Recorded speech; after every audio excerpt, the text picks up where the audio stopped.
పరిస్థితి. ముఖ్యంగా మహిళల ఓట్లు అనేటటువంటివి 2,08,00,000 పైగా కూడా ఉన్నాయి. పురుషుల కంటే కూడా మహిళల ఓట్లు ఎక్కువ ఉన్నాయి రాష్ట్రంలో. మహిళలు ఎలాంటి అభిప్రాయాన్ని ప్రస్తుతం కలిగి ఉన్నారని మీకు అనిపిస్తుంది?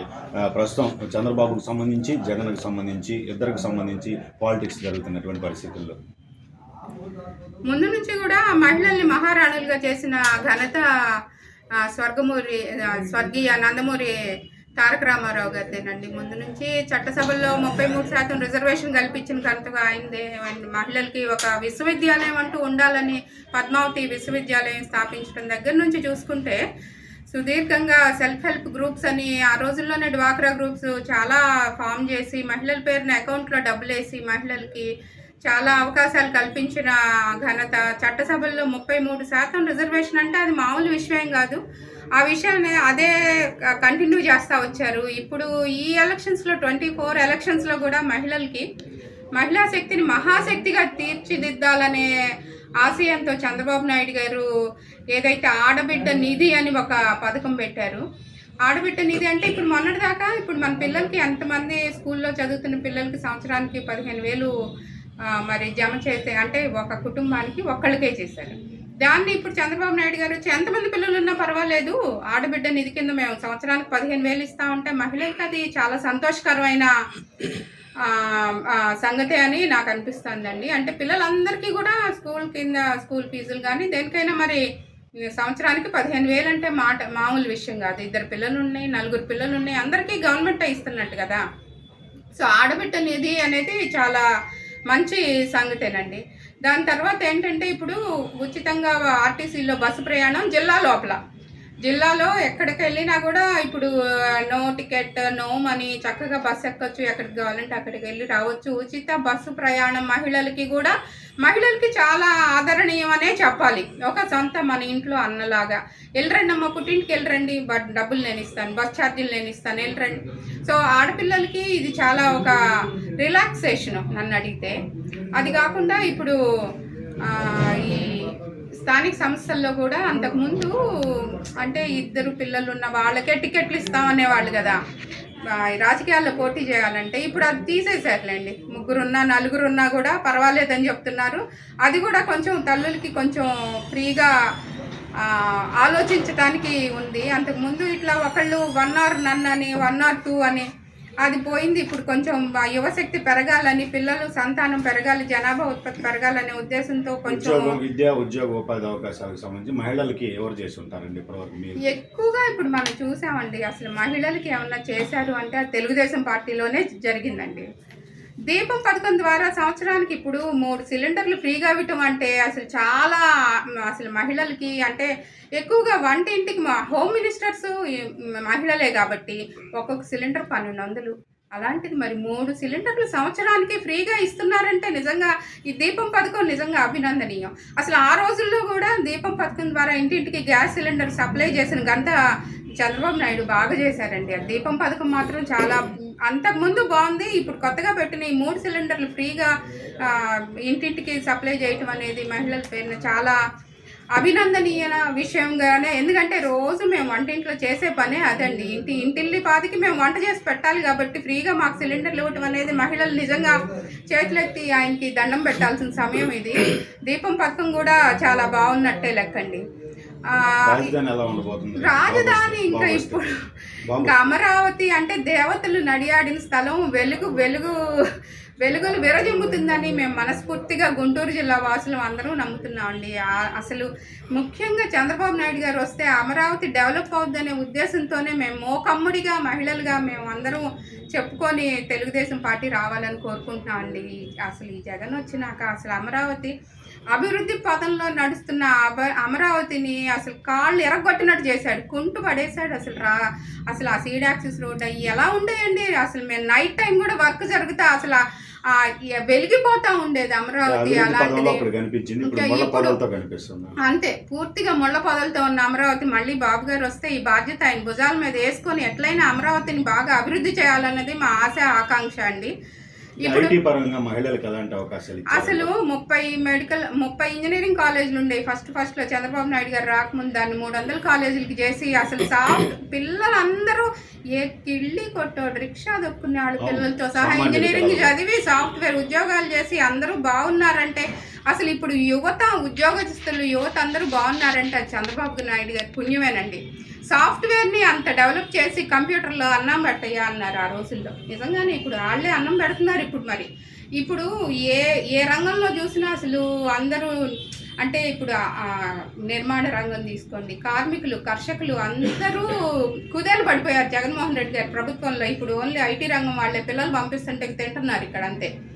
ఇప్పుడు ఇవి గవర్నమెంట్లో ఈ land mafia, sand mafia, wine mafia బాగా ఎక్కువైపోయి అరాచక ప్రభుత్వం అయిపోయిందండి. అసలు ప్రజలు ఎవరు ఏ వాక్స్ ఆఫ్ లైఫ్, అసలు జాతి మత కుల వివక్ష అందరూ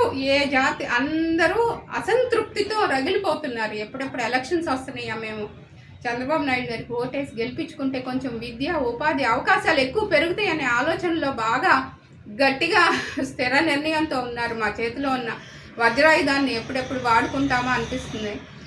ఇప్పుడు ఈ మినీ మేనిఫెస్టో ఒకటి పెట్టారు, అది కూడా చాలా బాగుందండి. ఇప్పుడు చెప్పిన పథకాలన్నీ బాగున్నాయి.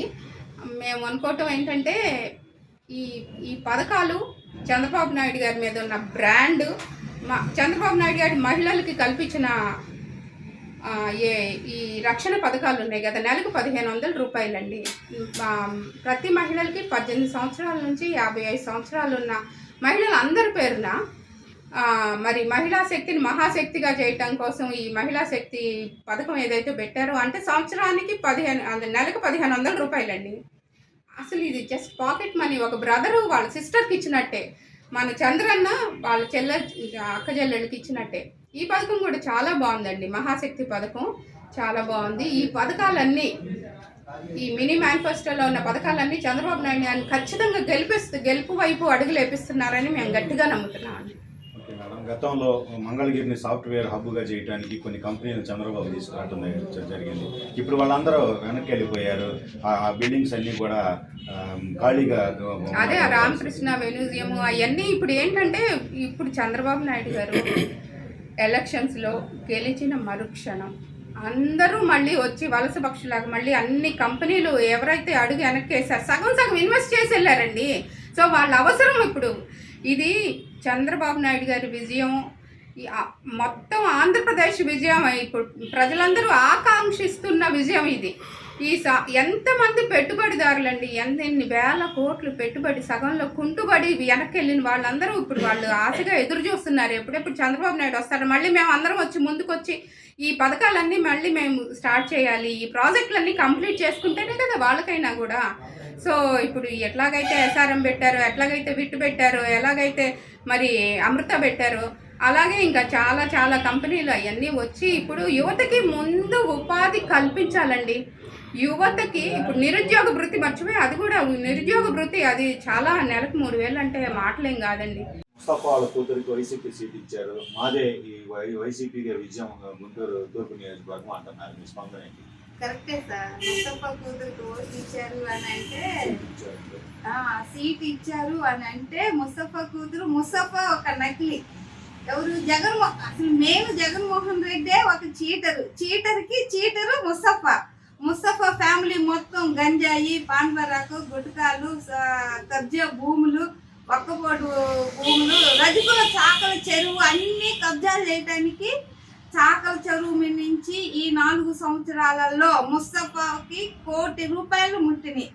మళ్ళీ ఇప్పుడు కూతురు వచ్చినాక కూతురికి 50 లక్షలు నెల పోతా ఇన్ని తీసుకుంటా ఉన్నారు. ఇప్పుడు ఏమో సీటు రాకముందే ఏమో సెటిల్మెంట్లు పెట్టేసి దందాలు చేస్తుంది. సీట్ వస్తే ఇంకేం చేసిద్దో కానీ ఏది ఏమైనా కానీ మా టీడీపీకే జయం వస్తుంది. వీళ్ళంతా ఊరిక రోడ్లంతా ఫ్లెక్సీలు పెట్టుకొని డకాడీగా మేము గెలుస్తాం ఏ లెక్కను గెలుస్తారు? తూర్పు నియోజకవర్గం ఆయన ఏం బాగు చేశాడు? ఆయన జోబులో ఏమైనా తీసి బాగు చేశాడు? ఆ జోబులో తీసి పెట్టమని అడగట్లేదండి. ఆయనకు వచ్చే ఫండ్ తీసి రోడ్లు వేపిటూ, కాలువలు బాగు చేపిటూ, అక్కడ ఉన్న రోడ్లన్నీ కాలువలు అవన్నీ మురుగుడు వస్తున్న దోమలు కొన్ని ఏరియాలో అయితే ఎంత రోతగా ఉందంటే ఇలాంటి వాళ్ళకి వేస్తే మళ్ళీ అసలుకి ఇంకా ఎందుకులేండి. జగన్మోహన్ రెడ్డి తాడు తమ్మె లేకుండా చేశాడు. ఇంకా ఆయనకు మించిన శిష్యుడు ఈ ముస్తఫా గారు, ముస్తఫాకు మించిన నూరి ఫాతిమా. అందరేనండి. అదే ఇంపాసిబుల్ అండి. గుంటూరు తూర్పు నియోజకవర్గంలో వాళ్ళకి గెలవడం అనేది ఈసారి చాలా అది ఇంపాసిబుల్ మా సీట్ ఇది మేము గెలిచి తీరుతాం అంటున్నారు అనుకుంటారండి. జగన్మోహన్ రెడ్డి అన్నట్లా మేము గెలుస్తాము, మేము అవి ఇచ్చాము అని 175కి 175 సీట్లు ఈసారి గెలుస్తామని.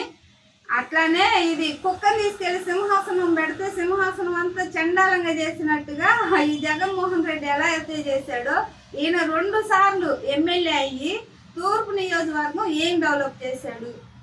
ఆఖరికి మా చెరువు మీద ఉన్న దాని మీద కూడా మొన్న ఒక 4గురిని పెట్టుకొని ఆమెకు అనుకూలమైన వాళ్ళని పెట్టుకొని ఆమె నేను సెటిల్ చేశానంటుంది. ఏదన్నా రజకుల చెరువు మీద ముస్లింస్ యాదవులు పెత్తనాలు చేస్తారండి. ఒక్కడు సాకలోడు అనేవాడు అక్కడ ఉన్నాడా? ఆయన నెల వాళ్ళకి నెల ఖజానాలో పోయినట్టు పోతున్నాయి. కానీ మా చెరువు ఏమన్నా చేసిందా?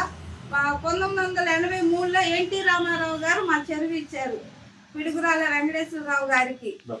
బతకమని మా రజకులు బతకమని సగమేమో రోడ్లకు పోయినాయి, సగమేమో ఆడవులకు పోయినాయి. ఉన్నదాన్ని 9 ఎకరాల 40 సెంట్లు 30 సెంట్లు దానికి ఈ వైసీపీ వచ్చినాక యాదవులు, ముస్లింస్, ఈ ముస్తఫా కూతురు పెత్తనాలు.